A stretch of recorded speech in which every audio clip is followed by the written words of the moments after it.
നിങ്ങൾക്ക് വലിയ സ്വപ്നങ്ങളുണ്ട്. പക്ഷേ കുടുങ്ങിക്കിടക്കുന്നു എന്നുള്ളൊരു തോന്നലാണ് നിങ്ങൾക്കുള്ളത്. എന്തുകൊണ്ടാണ് ഇപ്രകാരം നിങ്ങളുടെ മനസ്സിൽ കുടുങ്ങിക്കിടക്കുന്നു എന്നുള്ള ചിന്ത കടന്നു വരുന്നത്? അതിൻ്റെ ഏറ്റവും പ്രധാനപ്പെട്ട കാരണം ഇതാണ്. നിങ്ങൾക്കുള്ള ഭയമാണ്.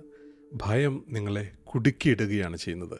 പുറത്തു കടക്കാൻ പറ്റാത്ത രീതിയിൽ ഈ ഭയം എങ്ങനെയാണ് നിങ്ങളെ കുടുക്കിയിടുന്നതെന്നും എങ്ങനെ അതിനെ ഓവർകം ചെയ്യാനായിട്ട് സാധിക്കും എന്നുള്ള കാര്യമാണ് നമ്മളിന്ന് ഈ വീഡിയോയിൽ സംസാരിക്കുന്നത്. പേടി നിങ്ങളെ തടയുന്നുണ്ടോ എന്ന് എങ്ങനെ കണ്ടെത്താനായിട്ട് കഴിയും? എത്രയൊക്കെ അധ്വാനിച്ചിട്ടും നിങ്ങൾക്ക് ഒരു ഇഞ്ച് മുന്നോട്ട് പോകുന്നതായിട്ട് അനുഭവപ്പെടുന്നില്ല എങ്കിൽ, ഏതെങ്കിലും ഒരു നല്ല കാര്യം നിങ്ങൾ ചെയ്യാനായിട്ട് തുടങ്ങുമ്പോൾ ഉള്ളിൽ നിന്ന് ഒരു സ്വരം നിങ്ങൾ കേൾക്കാൻ തുടങ്ങും, അത് നിങ്ങളെ കൊണ്ട് സാധിക്കില്ല. നിങ്ങൾ പരാജയപ്പെട്ടാൽ നിങ്ങൾ എന്ത് ചെയ്യും?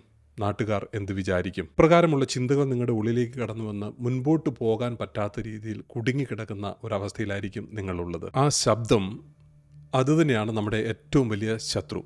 നമ്മുടെ മാതാപിതാക്കളിൽ നിന്നോ അല്ലെങ്കിൽ നമ്മുടെ വീട്ടുകാരിൽ നിന്നോ ബന്ധുക്കളിൽ നിന്നോ ഒക്കെ വരുന്ന ഈ ശബ്ദം എന്നുള്ളത് നമ്മളെ പിറകോട്ട് വലിക്കുന്ന ഒരു സ്വരമാണ്. ജീവിതത്തിലെ വെല്ലുവിളികളെ നേരിടാനും നമ്മുടെ ലക്ഷ്യങ്ങളിലേക്ക് നടന്നെടുക്കാനും നമ്മളെ പിന്നോട്ട് വലിക്കുന്ന ഒരു ശക്തിയാണ് ഇപ്രകാരമുള്ള സ്വരങ്ങൾ എന്ന് നമ്മൾ ആദ്യം തിരിച്ചറിയേണ്ടതായിട്ടുണ്ട്. ഈ പേടിയെക്കുറിച്ച് നമ്മൾ ഓർക്കേണ്ട ഒരു കാര്യം, ഈ പേടി എല്ലാവർക്കും ഉണ്ട്. പ്രത്യേകിച്ച് നമ്മുടെ മാതാപിതാക്കൾക്കും വീട്ടുകാർക്കും നമ്മുടെ ബന്ധുക്കൾക്കും ഒക്കെ ഇപ്രകാരം ഒരു ഭയം ഉണ്ടാവുക എന്നുള്ളത് സ്വാഭാവികമാണ്. പക്ഷേ അവരുടെ ഭയം വരുന്നത് അവരുടെ കൂടി വ്യക്തിപരമായ അനുഭവത്തിൽ നിന്നാണ്. അവരുടെ ഭയത്തെ നമ്മൾ ജനറലൈസ് ചെയ്ത് നമ്മുടെ കൂടി ഭയമാക്കി മാറ്റി കഴിയുമ്പോൾ ഒരിക്കലും ഒരു കാര്യവും നമുക്ക് വ്യക്തമായിട്ട് സ്വതന്ത്രമായിട്ട് ചെയ്യാൻ പറ്റാത്ത അവസ്ഥയിലേക്ക് നമ്മൾ എത്തിച്ചേരും. എന്നാൽ നമ്മൾ ചെയ്യേണ്ടത് നമ്മളുടെ ഹൃദയത്തിൻ്റെ സ്വരത്തെ തിരിച്ചറിഞ്ഞ് നമ്മൾ തീരുമാനമെടുത്ത് പുറത്തേക്ക് ഇറങ്ങുക എന്നുള്ളതാണ് ഏറ്റവും പ്രധാനപ്പെട്ടത്. അങ്ങനെ ചെയ്തില്ല എങ്കിൽ നമ്മളും നമ്മളെ ഭയപ്പെടുത്തുന്ന ആളുകളോടൊപ്പം പറയുകയായിരിക്കും, ഞങ്ങൾക്ക് പറ്റാത്തത് നിങ്ങളെക്കൊണ്ടും പറ്റില്ല എന്ന്. നമ്മളൊന്ന് ആലോചിച്ച് നോക്കിയാൽ നമുക്ക് മനസ്സിലാവും, ഈ ലോകത്തിൽ വിജയിച്ച എല്ലാ ആളുകളും അവരുടെ സ്വരത്തെ സ്വതന്ത്രമായി പിന്തുടർന്നവരാണ്. പല ആളുകൾക്കും അവരുടെ ജീവിതത്തിൽ ഒരു സപ്പോർട്ടും ലഭിക്കാത്ത വ്യക്തികളാണ്. ജീവിതത്തിൽ അവരുടെ ലക്ഷ്യത്തെ അവർ മുന്നിൽ കണ്ട് സ്വതന്ത്രമായിട്ട് അവർക്ക് ജീവിതത്തിൽ വിജയിക്കണം എന്നുള്ള ആഗ്രഹത്തോടെ തീരുമാനമെടുത്തതുകൊണ്ടാണ് അവർക്ക് മുൻപോട്ട് പോകാനായിട്ട് സാധിച്ചത്. ഇതുതന്നെയാണ് നമ്മുടെ ജീവിതത്തിലും ഉണ്ടാവേണ്ടത്. ഭയത്തെ ഓവർകം ചെയ്യാനായിട്ട് സഹായിക്കുന്ന ഒരു ഇച്ഛാശക്തി നമ്മൾ ഉണ്ടാക്കിയെടുക്കുകയാണ് ഏറ്റവും പ്രധാനപ്പെട്ട കാര്യം. ഈ പേടിക്ക് അടിമപ്പെട്ട് കഴിഞ്ഞാൽ എന്ത് സംഭവിക്കുമെന്ന് അറിയാമോ? പേടി നമ്മളെ ഒരു അടിമയാക്കി മാറ്റും. നമ്മൾ ഒരു ഇരവാദത്തിലേക്ക് വരും. എൻ്റെ വിധിയാണിതെല്ലാം, എന്നെക്കൊണ്ട് ഇതൊക്കെയേ കഴിയുകയുള്ളൂ, എല്ലാം എൻ്റെ തലേവര. ഇങ്ങനെ നമ്മുടെ വിധിയെ പഴിക്കാൻ തുടങ്ങും. ജീവിതത്തിൻ്റെ സന്തോഷം നഷ്ടപ്പെടാൻ തുടങ്ങും. നമ്മൾ ചെയ്യുന്നതെല്ലാം ഒരു യാന്ത്രികമായിട്ട് വരും. നമുക്ക് ഉണരാൻ പോലും ഒരു സന്തോഷമില്ലാത്ത അവസ്ഥയിലേക്ക് വരും. ചെയ്യുന്നതെല്ലാം ഒരു അർത്ഥമില്ലാത്ത രീതിയിലേക്ക് നമ്മുടെ ജീവിതത്തിൽ സംഭവിക്കാൻ തുടങ്ങും. എല്ലാം ഒരു മെക്കാനിക്കലായിട്ട് മാറുന്ന ഒരു അനുഭവം നമുക്കുണ്ടാവും.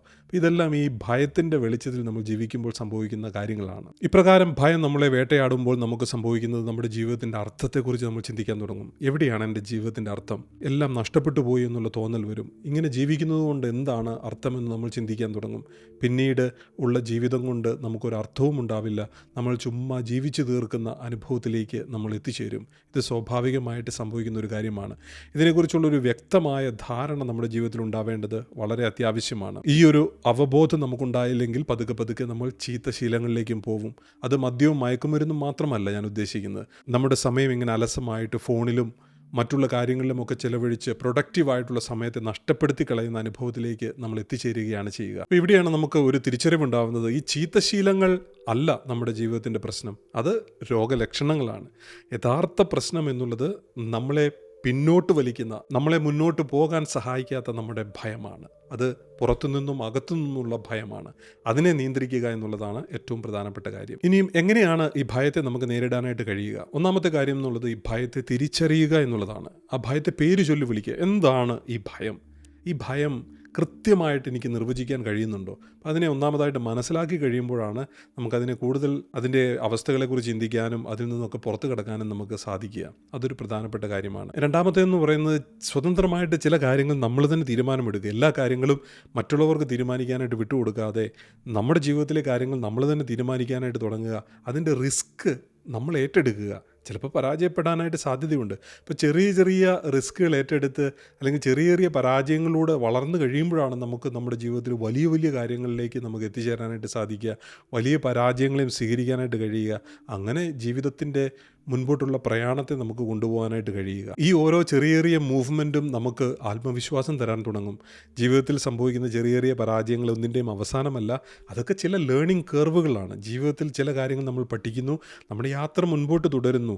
ഇവിടെ ആരും നമ്മളെ വിലയിരുത്തുന്നതിനെക്കുറിച്ച് നമ്മൾ ശ്രദ്ധിക്കേണ്ട. നമ്മൾ ചിന്തിക്കേണ്ടത് നമ്മൾ നമ്മുടെ ലൈഫിനെ എങ്ങനെ കാണുന്നു, നമുക്ക് ഈ ലൈഫിൽ ഒരു സന്തോഷത്തോടെ നമുക്ക് മുൻപോട്ട് പോകാനായിട്ട് കഴിയുന്നുണ്ടോ, ചെയ്യുന്ന കാര്യങ്ങളിലൊക്കെ ഒരു യാന്ത്രികതയില്ലാതെ ഇഷ്ടത്തിൽ നിന്ന് ചെയ്യാനായിട്ട് കഴിയുന്നുണ്ടോ എന്നുള്ളത് മാത്രമേ ചിന്തിക്കേണ്ടതായിട്ടുള്ളൂ. മറ്റുള്ളതെല്ലാം ആവശ്യമില്ലാത്തതാണ്, പുറത്തു നിന്ന് നമ്മളിലേക്ക് അടിച്ചേൽപ്പിക്കുന്ന കാര്യങ്ങളാണ്. അതിലേക്കല്ല ചെവി കൊടുക്കേണ്ടത്. നമ്മുടെ ഹൃദയത്തിൻ്റെ സ്വരത്തിലേക്കാണ് നമ്മൾ ചെവി കൊടുക്കേണ്ടത്. അതിന് സഹായിക്കുന്ന ഒരു കാര്യമാണ് ഇനി ഞാൻ നിങ്ങളുമായിട്ട് പങ്കുവയ്ക്കുന്നത്. ഈ വിഷയം നിങ്ങൾക്ക് ഇഷ്ടമാണെങ്കിൽ, നിങ്ങളുടെ ജീവിതത്തിൽ ഇപ്രകാരം ഒരു ഭയം നിങ്ങളെ പിടിച്ചിട്ടുണ്ടെങ്കിൽ, ആ ഭയം നിങ്ങളെ തളർത്തിയിടുന്നുണ്ടെങ്കിൽ, അതിൽ നിന്ന് പുറത്തു കിടക്കാനായിട്ട് നിങ്ങൾക്ക് താല്പര്യമുണ്ടെങ്കിൽ, നിങ്ങളെ സഹായിക്കുന്നതിനായിട്ട് ഞാനൊരു ഗൈഡഡ് മെഡിറ്റേഷൻ ചെയ്തിട്ടുണ്ട്. നിങ്ങൾക്കൊരു 10-15 മിനിറ്റ് സമയം ചെലവഴിക്കാനായിട്ട് സമയമുണ്ടെങ്കിൽ, ഒരു ഒഴിഞ്ഞ കോണിലേക്ക് മാറി ഒരു നല്ല ഇയർഫോൺ വെച്ചുകൊണ്ട് ഈ ഒരു മെഡിറ്റേഷൻ ചെയ്യാനായിട്ട് ശ്രമിക്കുക.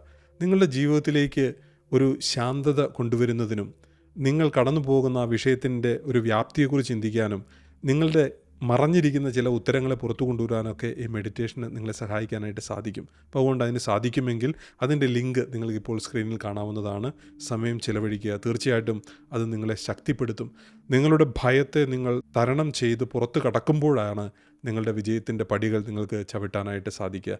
അതിനുള്ള എല്ലാവിധ ആശംസകളും നേരുകയാണ്.